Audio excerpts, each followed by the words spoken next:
ప్రియమైన వారలారా, యేసుక్రీస్తు పరిశుద్ధమైన నామములో మీకందరికీ నా ప్రేమ వందనములు, శుభములు, సంతోషముతో తెలియపరుస్తున్నాను. ప్రభు యొక్క మహాకృప, దేవుని యొక్క దయగల హస్తం మనందరితో ఉన్నది గనుక మనము మరొకసారి దేవుని యొక్క ప్రవచన వాక్కును వినగలుగుచున్నాము. యూట్యూబ్ కుటుంబములు మిమ్మల్ని అందరిని బట్టి ప్రభువుని స్తుతిస్తున్నాను. ఫేస్బుక్ లో ఉన్నటువంటి కుటుంబములను బట్టి ప్రభువుకి స్తోత్రం. ఈ కృపా దినములు, ఈ కనికరపు దినములు దేవుని యొక్క సన్నిధానము మిమ్ములను మీ కుటుంబమును అనుదినము నింపును. ప్రభువుకు మహిమ కలుగునుగాక. ఈ దినమునకు సంబంధించిన ప్రవచన వాక్కులోనికి వెళ్దాం. 1 యోహాను 5వ అధ్యాయము 6వ వచనము యొక్క చివరి భాగము. ఆత్మ సత్యము గనుక సాక్ష్యమిచ్చువాడు ఆత్మయే.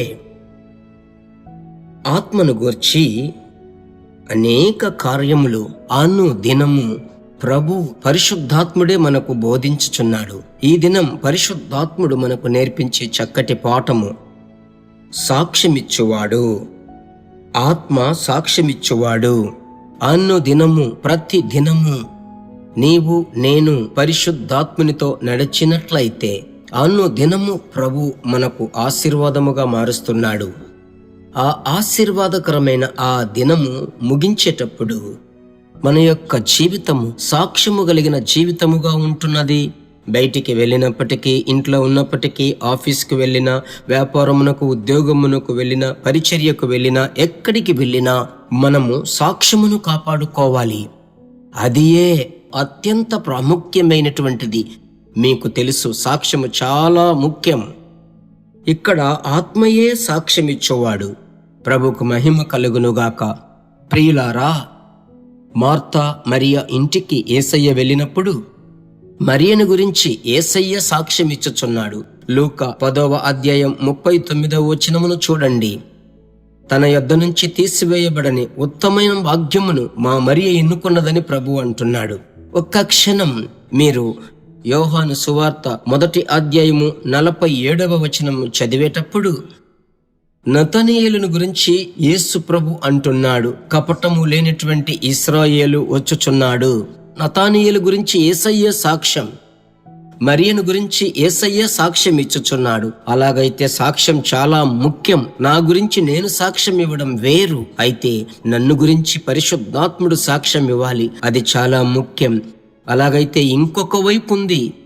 మన సాక్ష్యమును పాడు చేయుటకు అపవాది అయిన సాతానుడు కోపము, అసూయ, ద్వేషం, గలిబిలి వీటన్నిటిని పంపించి చూస్తాడు. అయితే మనము మిక్కిలి జ్ఞానముగా నడుచుకోవాలి. మాట్లాడుటకు మనము నిదానించాలి. సరేనా? తొందరపడి మాట్లాడకూడదు. ప్రభు యొక్క హస్తానికి అప్పగించుకొని స్తోత్రము చెల్లిస్తూ ఉండగా ప్రభువే మనకు సహాయము చేస్తాడు. సరేనా? సాక్ష్యము అతి ప్రాముఖ్యం.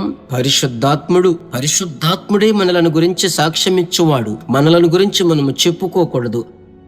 ఆయనే మనలను నడిపిస్తాడు. ప్రార్థించుదాం. మా పరిశుద్ధమైన మంచి తండ్రి, మీరు మాతో కూడా ఉండి మా కొరకు విజ్ఞాపన చేసే పరిశుద్ధాత్మ మాత్రమే కాకుండా, మమ్ములను ఆశీర్వదించువాడు మాత్రమే కాకుండా, ఆశీర్వాదపు మార్గములో నడిపించడం మాత్రమే కాకుండా మా గురించి సాక్ష్యమిచ్చువారయ్యా మీరు.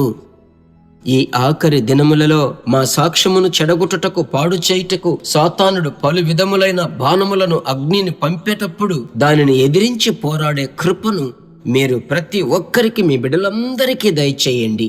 మీ బిడ్డల యొక్క గృహము సాక్ష్యము గల గృహముగా మారునుగాక. ఉద్యోగ స్థలములో, చదువుకునే కాలేజీల్లో, స్కూల్స్ లో, ఇంటికి బయట, ఇంటిలో, ఆలయములో, సమాజములో, ఎక్కడున్నప్పటికీ మీ బిడ్డలు సాక్షులుగా జీవించుటకు సహాయం చేయండి.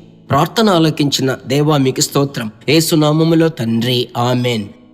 ప్రభుకు మహిమ కలుగునుగాక. మీరు సాక్షులుగా ఉండబోతున్నారు. మీ సాక్ష్యము ద్వారా అనేకులు ప్రభు యొద్దకు రాబోతున్నారు. మర్చిపోకూడదు. మీకు తెలిసిన వారికి అందరికీ షేర్ చేయండి. మరలా ప్రభు చిత్తమైతే కలుసుకుందాం. God bless you. దేవుని బిడ్డలారా, ఈ వర్తమానము మీకు మిక్కిలి ఆశీర్వాదకరముగా ఉందని మేము నమ్ముచున్నాము. ఇంకనూ మా వర్తమానములను విని ప్రభువులు ఆశీర్వదింపబడుటకు జీసస్ మీట్స్ మినిస్ట్రీస్ అను మా యూట్యూబ్ ఛానల్ ను సబ్స్క్రైబ్ చేయండి.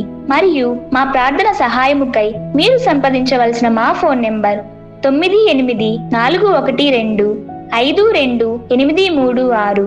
మరియు 7295463633. Email gpsrobinson@hotmail.com. ప్రభు మిమ్మును ఆశీర్వదించునుగాక.